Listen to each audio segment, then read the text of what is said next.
I think just in my own, I'm not questioning your IQ at all. I'm just saying that with the people that we have elected to office in recent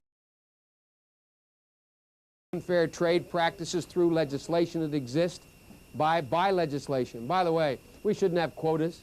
We should have tariffs. If you're going to have a quota, if it warrants a quota, it should be a tariff. The tariff should be collected and, in fact, recycled back through retraining and re-educating the workers who've been displaced by the unfair competition, rather than doing what we do now, is just allowing monopolies to continue. And the third piece of that process has to be American business and labor have to begin to change, but it'll take more than the few minutes they're allowing me. You had a follow-up question, then I'll take this lady right here. Senator, I have one real quick question. What law school did you attend, and where did you place in that class? And the other question is, could you quickly, I think we all I think I probably have a much higher IQ than you do, I suspect. I went to law school on a full academic scholarship, the only one in my class to have a full academic scholarship.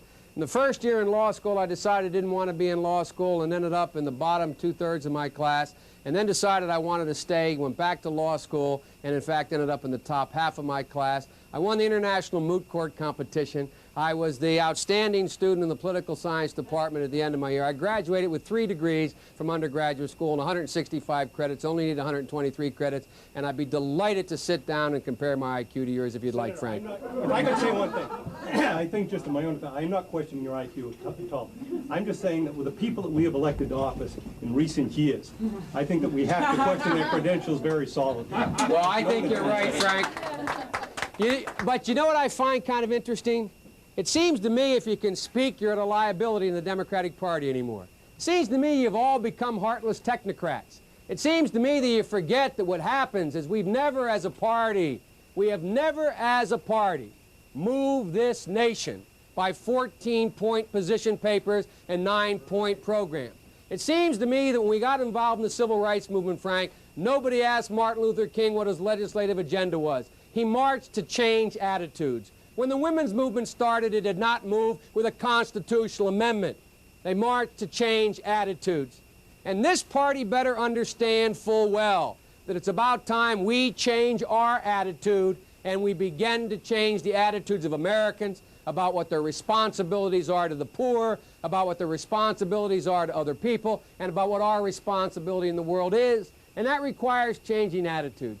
But Frank, I promise you, you'll see my 15-point plans and 19-point position papers, and you'll be able to make a judgment when Gary Hart and I stand there. Who knows more about foreign policy, Gary or me? And when you see that Dick Gebhardt and I stand there, you'll be able to make a judgment whether Dick Gebhardt or I know more about economic policy. But ultimately, Frank, this country needs a leader, and leaders change attitudes about people.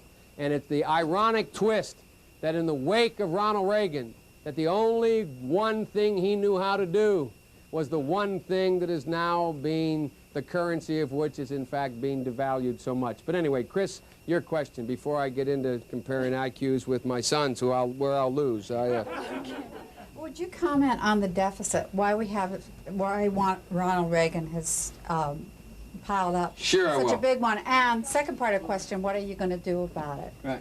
In 30 seconds, I'll do both. The question was, will I comment on why Ronald Reagan allowed the deficit to pile up so much, and what would I do about it? Let me collect my thoughts so I can do it briefly. Back in 1981, when Ronald Reagan came to office, I made a speech on the floor that was very controversial. And I was accused of engaging in hyperbole when I made it. I made it then, I make it now. It was true then, and it's true now. The only difference is back then no one else knew it. Now everyone accepts it, but it's too late. And that is that